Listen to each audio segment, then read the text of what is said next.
Charte des valeurs oblige. Cette semaine à mise à jour, on s'interroge sur l'intégration des immigrants dans la région du Saguenay-Lac-Saint-Jean, ainsi que certains aspects de la religion dans notre société.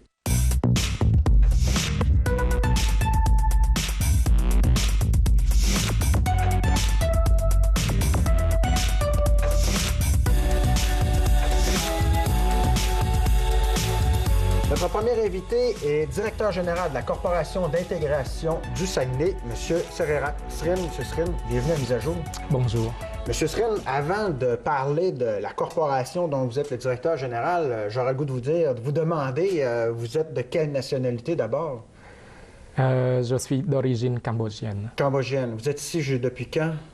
Je suis arrivé pour la première fois, c'était en janvier 2002. Donc directement du Cambodge, à titre étudiant. Puis, Alors, vous n'avez pas résidé à Montréal et après ça, venir ici, vous êtes directement arrivé ici. Au mois de janvier, ça ne doit pas être facile, par contre. Et non, pas du tout. C'était mon premier choc climatique. Pourquoi choisir le Saguenay-Lac-Saint-Jean?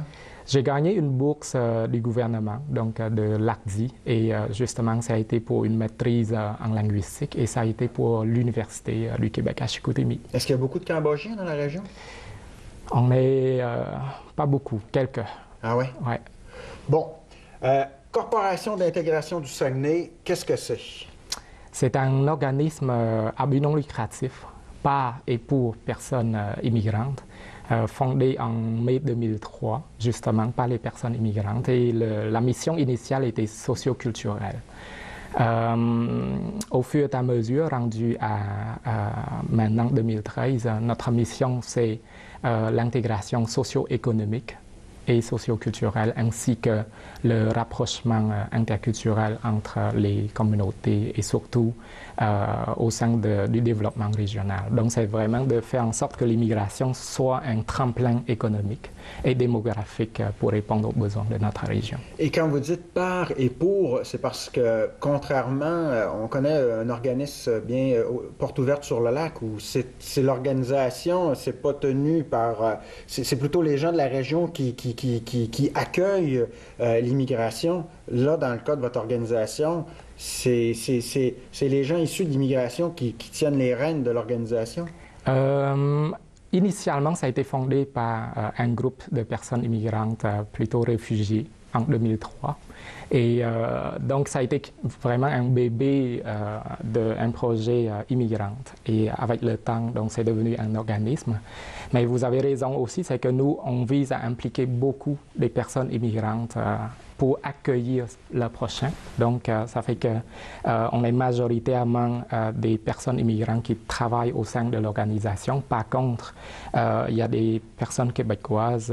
Il y a aussi sur le conseil d'administration, c'est majoritairement des personnes québécoises qui représentent différents milieux économiques, du milieu des affaires, du milieu juridique. Donc, c'est vraiment très diversifié. Au sein de mon équipe aussi, on est 7-8 nationalités différentes. J'aurais le goût de vous corriger quand vous dites qu'il y a des gens, qu'il y a des Québécois. Vous êtes Québécois, d'origine québécoise, on pourrait dire. Je suis Québécois issu de la diversité culturelle.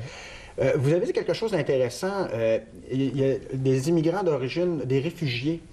Les réfugiés, quelle est la différence justement entre les réfugiés et les immigrants? Bien, les deux sont immigrants, mais oui. On peut penser que les réfugiés sont arrivés ici sous un prétexte différent que les autres. Effectivement, vous avez raison, ils sont arrivés justement avec un contexte très, très différent. Plus difficile sûrement. Effectivement. Donc, la région a reçu des personnes immigrantes de cette catégorie, réfugiés, demandeurs d'asile, jusqu'en 2009. Donc, et après ça, on voyait qu'il y avait quand même des défis importants au niveau de l'accueil et l'intégration. Ah ouais? Oui. Puis après ça, la région, donc ensemble, l'ensemble des acteurs ont décidé à partir de 2009, la région reçoit seulement des personnes immigrantes de catégorie économique. Ça veut dire que ce sont des immigrants sélectionnés par le gouvernement du Québec et du Canada à travers un processus de sélection. Parce que ceux qui étaient d'origine, ceux qui étaient des immigrants, comme on a dit, comme on vient, réfugiés, oui. Eux étaient envoyés un peu partout à travers le Canada, y compris la région, et leur intégration est plus difficile.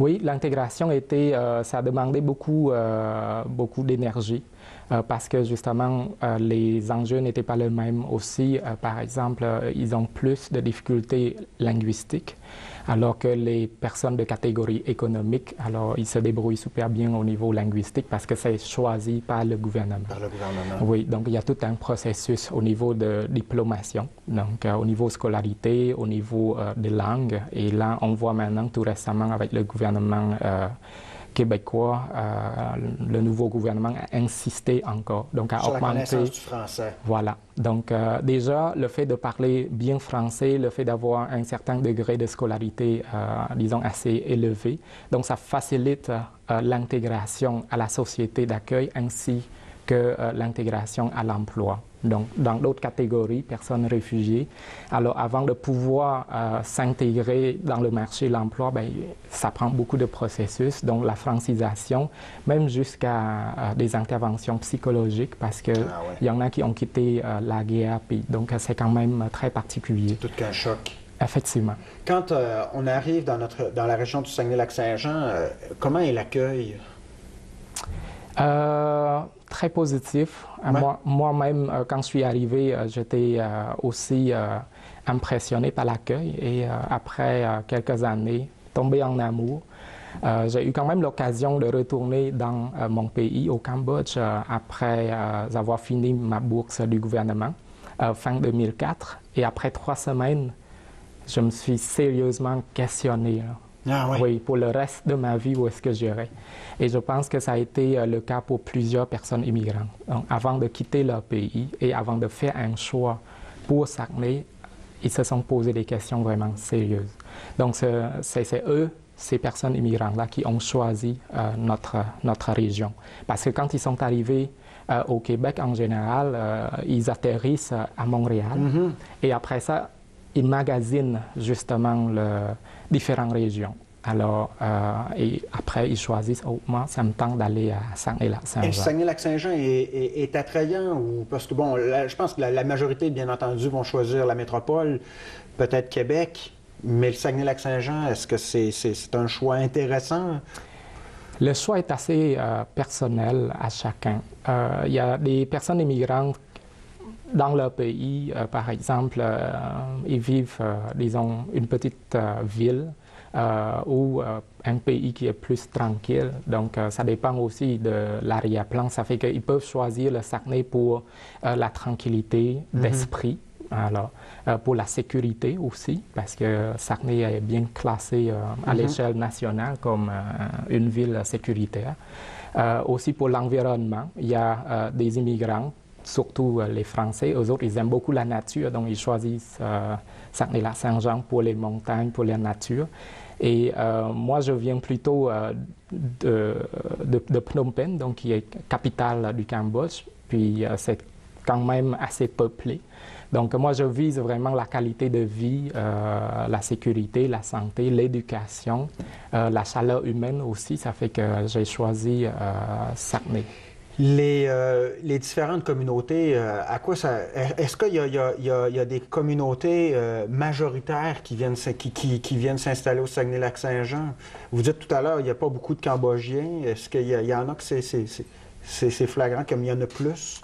Oui, il y a plusieurs communautés, mais je dis communauté, mais ils ne vivent pas nécessairement en communauté. L'avantage d'être résident à Saguenay, dans la région Saguenay-Lac-Saint-Jean, c'est parce qu'on est un peu éparpillé partout. Donc, on est vraiment intégré, on est vraiment parmi les gens de la région. Au lieu de vous vivre, devez plus vous intégrer. Quand vous venez vivre au Saguenay-Lac-Saint-Jean, vous devez plus vous intégrer que si vous étiez à Montréal, où je suis persuadé qu'il y a une communauté cambodgienne et où vous pourriez passer vos samedis soirs à parler votre langue natale. J'ai eu des commentaires de la part des personnes immigrantes qui ont quitté Saguenay et sont allés à Montréal. Et ils m'ont dit, c'est vrai, je m'ennuie justement de la chaleur qu'il a connue dans la région, parce que, tu sais, les fins de semaine, on s'en va dans différentes activités, puis on est accueilli par des familles québécoises.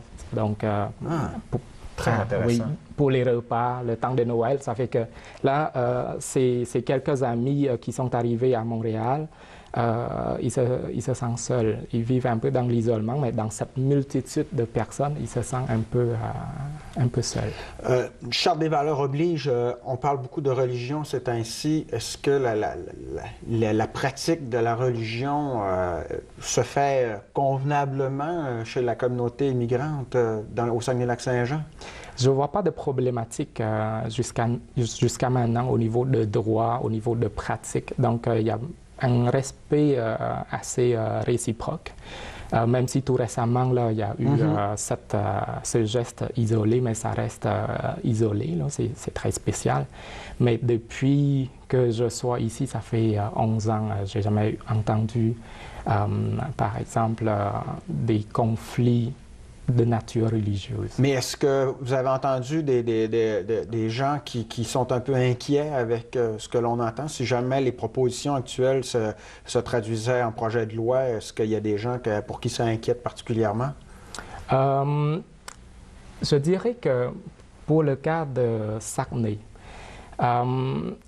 la question de la charte et la mise en application, ou si c'est adopté, je pense qu'on est un peu trop tôt pour dire ce serait quoi exactement l'impact. Je vous donne un exemple.